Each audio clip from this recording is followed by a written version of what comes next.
Irmãos queridos, nós vamos abrir a palavra de Deus, o texto do Salmo 27. Salmo 27, versos de 1 a 14. Acompanhe, por gentileza, esta leitura e mantenha depois a sua Bíblia aberta na passagem. É um salmo de Davi. E Davi diz o seguinte: o Senhor é a minha luz e a minha salvação. De quem terei medo? O Senhor é a fortaleza da minha vida. A quem temerei? Quando malfeitores me sobrevêm para me destruir, meus opressores e inimigos, eles é que tropeçam e caem. Ainda que um exército se acampe contra mim, não se atemorizará o meu coração. E se estourar contra a minha guerra, ainda assim terei confiança. Uma coisa peço ao Senhor e a buscarei, que eu possa morar na casa do Senhor todos os dias da minha vida, para contemplar a beleza do Senhor e meditar no seu templo. Pois no dia da adversidade Ele me ocultará no seu pavilhão, no recôndito do seu tabernáculo me acolherá, elevar-me-á sobre uma rocha. Agora será exaltada a minha cabeça acima dos inimigos que me cercam. No seu tabernáculo oferecerei sacrifício de júbilo, cantarei e salmodiarei ao Senhor. Ouve, Senhor, a minha voz, eu clamo, compadece-te de mim e responde-me. Ao meu coração me ocorre, buscai a minha presença. Buscarei, pois, Senhor, a tua presença. Não me escondas, Senhor, a tua face. Não me rejeites com ira o teu servo. Tu és o meu auxílio, não me recuses, nem me desampares, ó Deus da minha salvação. Porque se meu pai e minha mãe me desampararem, o Senhor me acolherá. Ensina-me, Senhor, o teu caminho, guia-me por vereda plana por causa dos que me espreitam. Não me deixes à vontade dos meus adversários, pois contra mim se levantam falsas testemunhas e os que só respiram crueldade. Eu creio que verei a bondade do Senhor na terra dos viventes. Espera pelo Senhor, tem bom ânimo e fortifique-se o teu coração. Espera, pois, pelo Senhor. Amém. Eu gostaria de meditar com vocês nesta noite sobre o tema a vitória sobre o medo. Meus irmãos, o medo é o sentimento mais democrático na história da humanidade. O medo atinge pessoas de todas as idades, de todos os credos, de todos os estratos sociais. É impossível passar pela vida sem sentir medo. É por isso que Deus, nos conhecendo tão bem, pois nos criou e nos formou, repete reiteradamente esta ordem nas Escrituras: não temas, não temas, não temas. É a ordem mais repetida na Bíblia. Não tenha medo, não tenha medo, não tenha medo. É claro que nós desenvolvemos muitos temores. Nós chamamos de fobias, muitas fobias. Existe, por exemplo, a acrofobia, medo de altura. Existe, por exemplo, a claustrofobia, medo de lugar fechado. Existe, por exemplo, a agorafobia, medo de lugar aberto. Eu só descobri que eu tinha um problema de claustrofobia quando, na minha primeira viagem a Israel, em 86, me acompanhava então o presbítero Ronaldo Gama. E chegando no Egito, fomos visitar uma das pirâmides onde está o túmulo de Faraó. Havia muita gente, o ambiente era muito denso, pesado, clima pesado, calor sufocante. E nós começamos a subir as escadas, apinhadas de gente. Era impossível que alguém passando mal ali fosse socorrido imediatamente, porque era uma multidão subindo, outra multidão descendo. De repente, eu me senti sem fôlego, sem ar. E eu entrei em pânico, literalmente. E no momento eu pensei, eu vou morrer, porque não tem como sair daqui. E quando eu estava nesse desespero todo, Ronaldo pôs a mão sobre mim e disse: calma, feche os olhos, imagine-se fora daqui, pense num jardim, pense num lugar aberto, pense em ar fresco, pense na brisa tocando em você. E de repente o ar voltou aos meus pulmões, e eu voltei a respirar. Mas ali eu fiquei sabendo que eu tinha um problema de claustrofobia. Há muitos outros medos, talvez mais graves e piores do que essas fobias. Medos de circunstâncias, medo de conjunturas, medo de doença, medo de solidão, medo de tragédia, medo do futuro, medo da eternidade, medo da morte. E esse texto, meus irmãos, Davi está lidando com situações extremamente perigosas, que lançavam sobre a sua vida temores. E a circunstância que Davi enfrenta aqui são adversários perigosíssimos. E ele chega a definir esses adversários, confira aí comigo, no verso 2, de inimigos violentos, quando malfeitores me sobrevêm para me destruir. E quando ele vai dizer no versículo 12, que a arma desses inimigos destruidores era a arma da calúnia, pois contra mim se levantam falsas testemunhas. A intenção desses inimigos era a morte dele, só respiram crueldade. Versículo 2, eles me sobrevêm para me destruir. É nesse cenário que esse salmo é escrito. Os estudiosos dizem que muito provavelmente Davi está descrevendo aqui as duras, implacáveis perseguições de Saul, seu sogro, que queria matá-lo. E ele tinha que fugir para as cavernas, para os desertos, para além das fronteiras de Israel. E aqui eu quero chamar então sua atenção à luz desse salmo 27, para encontrarmos aqui 3 lições: como vencer o medo, ou a vitória sobre o medo. Em primeiro lugar, triunfando sobre o medo das circunstâncias adversas, por meio da fé em Deus. Não há mínima chance de nós vencermos os temores da nossa alma, sem tirarmos os olhos das circunstâncias, para colocá-los em Deus.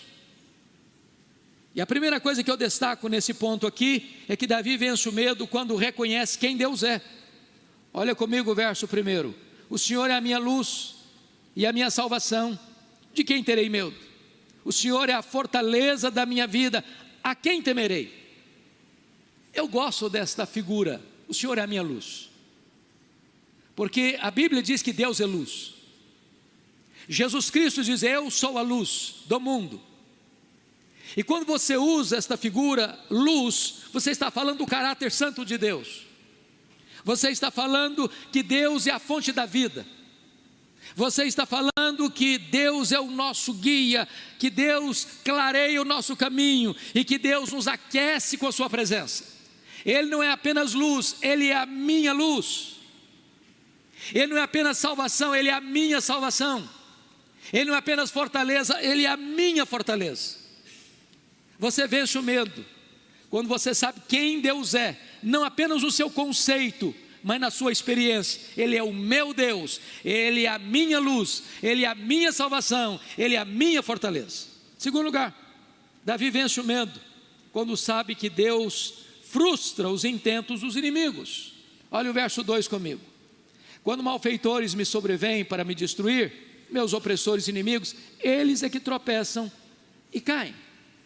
A ideia na língua hebraica aqui é de uma alcateia de lobos que vêm, que cercam, que entrincheiram, que atacam.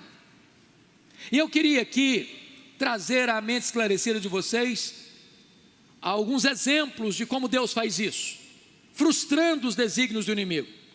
Vamos pegar o primeiro exemplo lá de Atos dos Apóstolos, capítulo 12.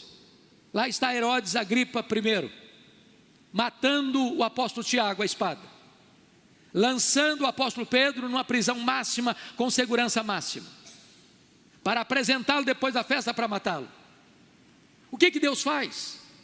Deus vira a mesa, Deus reverte o diagnóstico, Deus tira o Pedro da prisão de maneira milagrosa, e na mesma circunstância, dias depois, Deus mata Herodes Agripa I, talvez o mesmo anjo que foi libertar Pedro da prisão, foi o anjo que fulminou Herodes Agripa I. Deus virou a mesa, Deus frustrou o desígnio do inimigo. Me permita um segundo exemplo. Domiciano, imperador romano, ele envia para a colônia penal da ilha vulcânica, a ilha de Patmos, o apóstolo João, quando a igreja cristã estava massacrada, perseguida cruelmente. Certamente a intenção dele era calar a voz de João e era jogar a pá de cal no cristianismo. Mas ao enviar João para a ilha de Patmos, não sabia ele que ali Deus revelaria o futuro da história, e Deus revelaria a João o que haveria de acontecer na história, e a história já está decidida, é a vitória triunfante e retumbante de Jesus Cristo e da sua igreja. Deus mudou o jogo, Deus virou a mesa. Me permita um terceiro exemplo. Pensem comigo em John Bunyan, pastor batista, que no século 17 na Inglaterra foi preso, ficou 14 anos na prisão. Seu crime? Pregar o evangelho em praça pública. Dias terríveis, de ver pelas grades da sua prisão a sua filha primogênita cega passando necessidades. Mas quando tudo parecia que era um cenário extremamente sombrio para ele, naquela circunstância adversa, ele escreveu O Peregrino, livro talvez um dos mais lidos no mundo depois da Bíblia, que tem consolado e encorajado milhões e milhões de cristãos ao longo da história. Meus amados irmãos, Deus ainda hoje frustra os desígnios dos inimigos e vira a mesa para trazer livramento ao seu povo. Terceiro lugar, Davi vence o medo quando pela fé confia, mesmo sabendo que os inimigos parecem mais fortes. Olha o verso 3 comigo. Ainda que um exército se acampe contra mim, não se atemorizará o meu coração, e se estourar contra a minha guerra, ainda assim eu terei confiança. Leia 1 Samuel, leia 2 Samuel, e você verá que muitas vezes Davi foi encurralado, sitiado, entrincheirado, e parecia que não havia a mínima chance dele escapar, e na hora H Deus dava o livramento. E quantos livramentos Deus já deu a você e a mim, em circunstâncias adversas, onde o inimigo parecia que estava nos sitiando e nos e nos acuando, e Deus abre uma porta da sua providência, Deus abre o mar vermelho para o seu povo passar. Me permita 2 exemplos para isso. O primeiro deles, cidade de Dotã. Lá está o profeta Eliseu.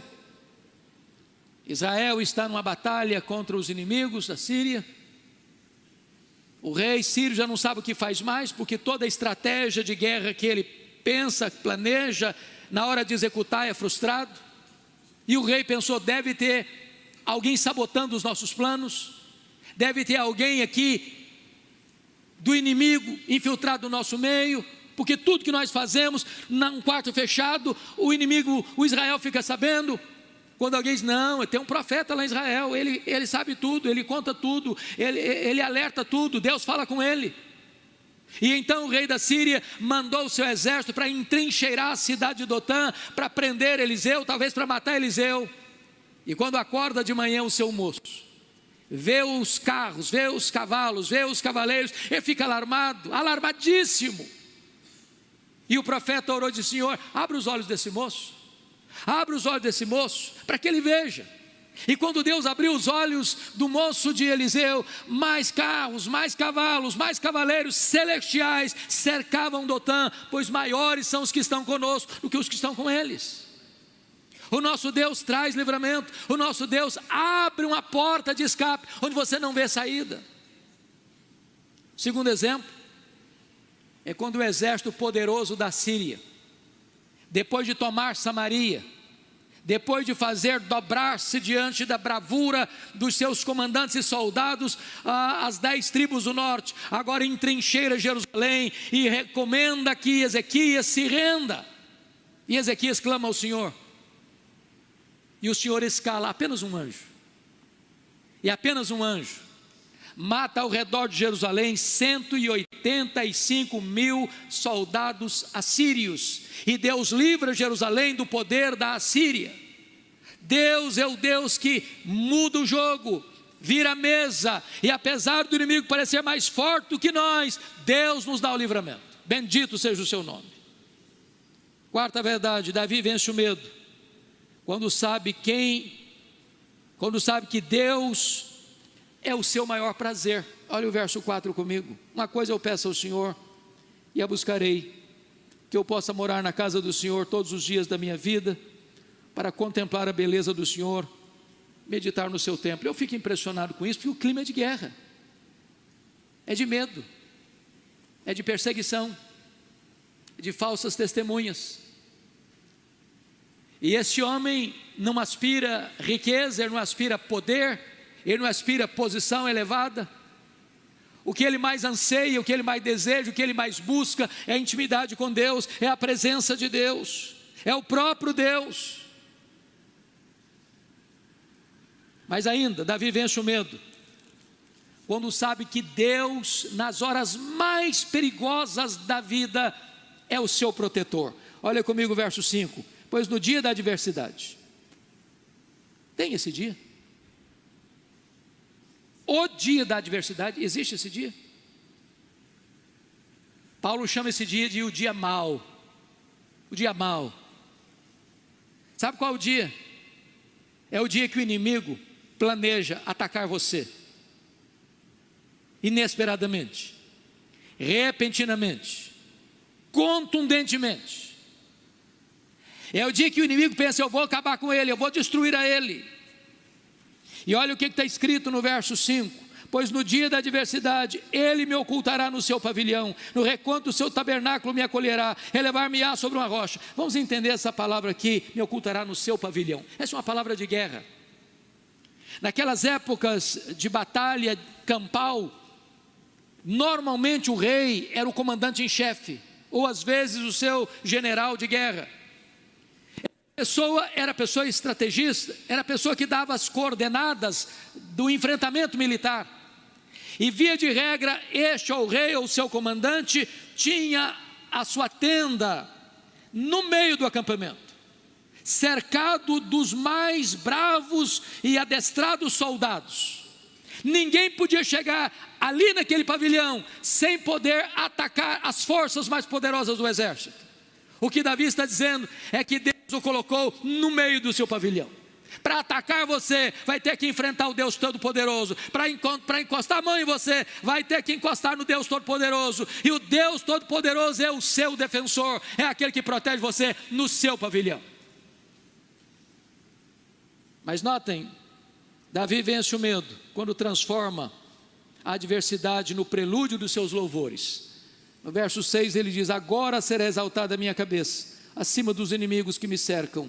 No seu tabernáculo oferecerei sacrifício de júbilo, cantarei e salmodiarei ao Senhor. Ele não pensa em cantar júbilo no palácio, ele não pensa em celebrar culto num lugar público aberto, ele pensa em elevar seus louvores e seus sacrifícios de júbilo no tabernáculo, na casa de Deus. Preste atenção que muito provavelmente, se nós estamos falando das perseguições de Saul, era o tabernáculo. Até mesmo durante todo o reinado de Davi não tinha templo. O templo foi construído no período do filho dele, Salomão. Era uma construção modesta, mas um símbolo da presença de Deus.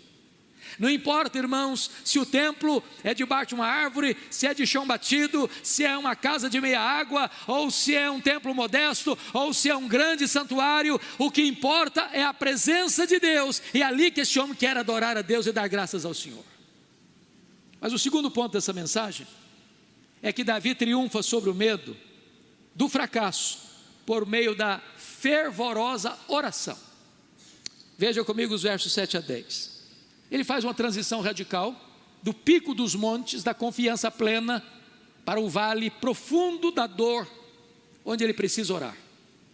E eu chamo a sua atenção para alguns pontos. Primeiro, a quem ele dirige a sua oração. Veja o verso 7. Ouve, Senhor, a minha voz, eu clamo. E a palavra Senhor aqui é a nossa palavra Jeová. Ele clama ao Deus autoexistente, imutável, onipotente, onipresente, incausado. Ele clama ao Deus da aliança. A quem dirigimos a nossa oração? Me permita contar a vocês uma experiência que eu tive, que me chocou muito. Eu estive pregando há alguns anos no Japão, fui para a cidade de Nagoya.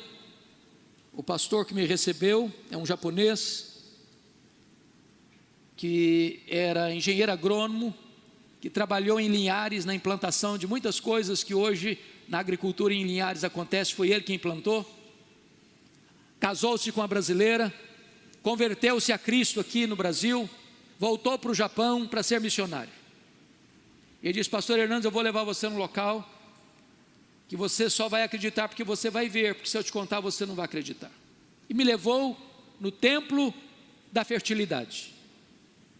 Desculpem-me dizer isso, mas eu fiquei extremamente envergonhado e chocado. Num país de primeiro mundo, eu vi ali um templo e o Deus que eles adoram é o órgão reprodutor masculino. E pessoas vêm ali de todos os cantos do país. Ali tem sacerdotes, sacerdotisas, tem liturgias, tem objetos. Casais que querem ter filhos, chegam ali, se prostram, se ajoelham e prestam culto pagão. Fui a Tóquio e vi uma grande bacia na frente de um templo shintoísta, com incenso e fumaça subindo e subindo, e as pessoas passavam por ali e queriam mergulhar naquela fumaça, jogando aquela fumaça para dentro delas, buscando uma divindade. Eu estive agora numa reunião com os colegas de ministério da Luz para o Caminho das outras línguas,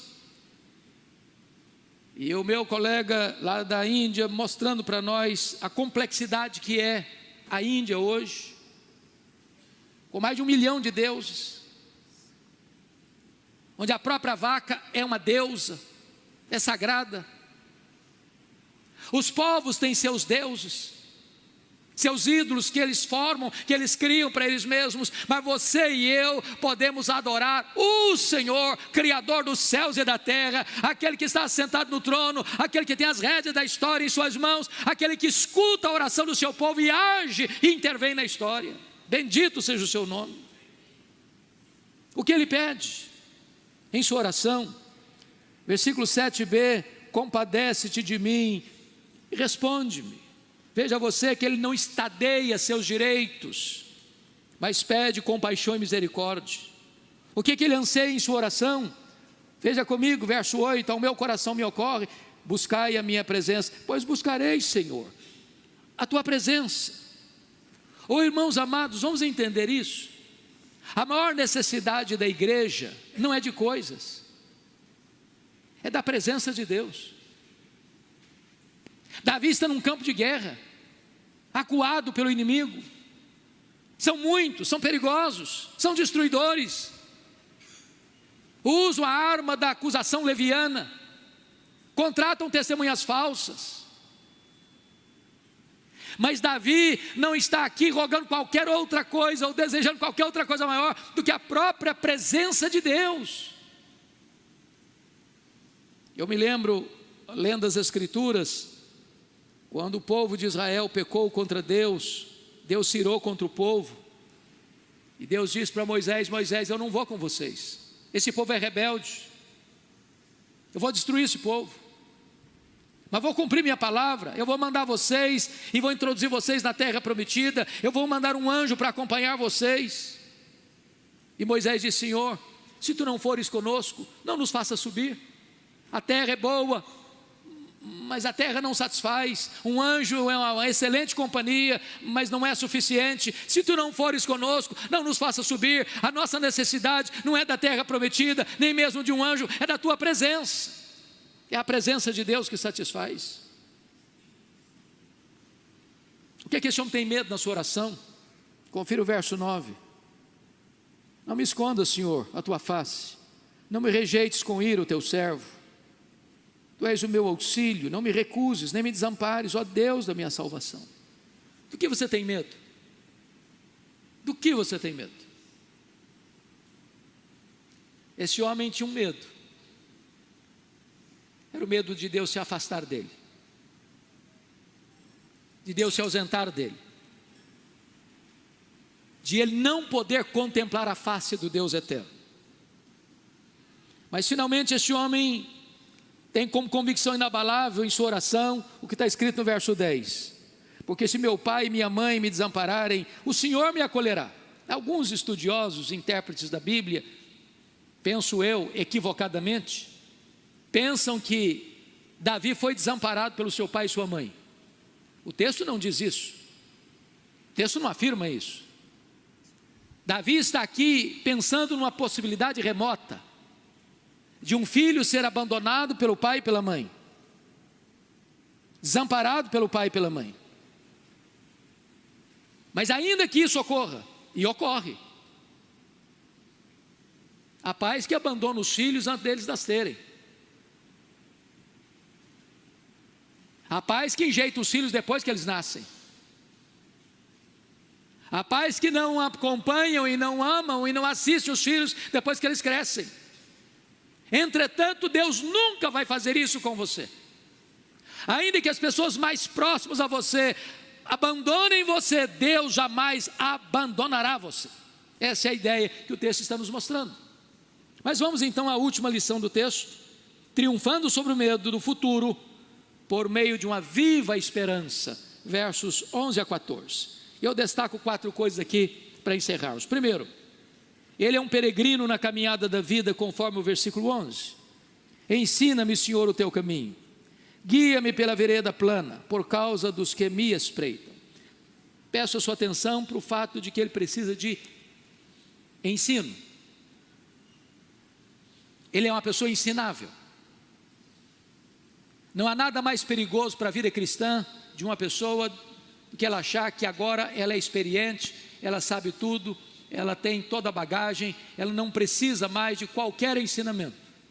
Ele está pedindo: me ensina, Senhor. Ele precisa de um mapa para a viagem. Guia-me por vereda plana, ou melhor, ensina-me o teu caminho. Ele precisa de um mapa, mas ele não precisa só de um mapa, ele precisa de um guia. Por isso ele diz: guia-me por vereda plana. Não adianta você apenas conhecer, você precisa da presença dele com você.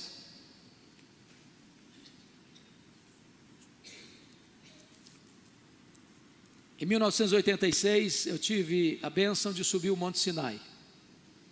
Naquela época eu não tinha um bom hotel, ficava numa pensãozinha muito precária, no sopé do monte, e saía 2 horas da manhã, para chegar no topo do Sinai no amanhecer, muito escuro.